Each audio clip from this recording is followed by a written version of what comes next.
The city's daily COVID tally has breached the 5,000 mark for the first time in 3 weeks. Multiple imported cases involved the new XBB Omicron subvariant. Still, there is some good news for bars and restaurants, which will soon be welcoming back live shows and performances. Jackie Lin with details. Among the 5,622 new COVID cases, 387 are imported infections.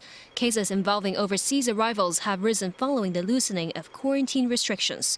Imported infections accounted for 4.9% of the city's average daily tally between September 26 and October 2nd. That's up from an earlier 3.1% recorded the week prior.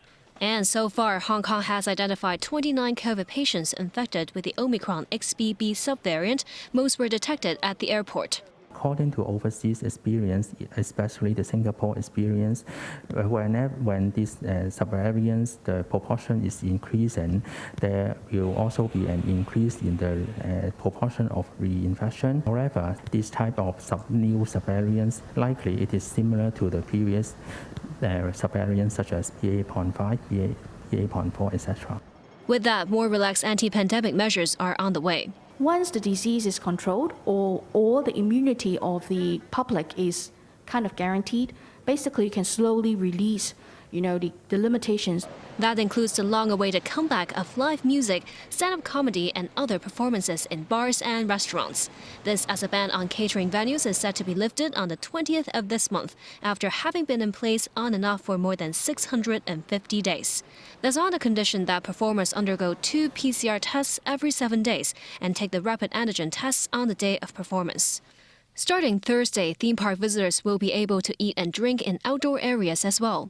Also being actively considered by the government, easing the current gathering limits from 4 people to 12. More details on that will be confirmed on a later date. When asked about the upcoming International Financial Summit in Hong Kong, the Undersecretary for Health says there would be stringent measures to keep COVID cases in check. Limited number of people.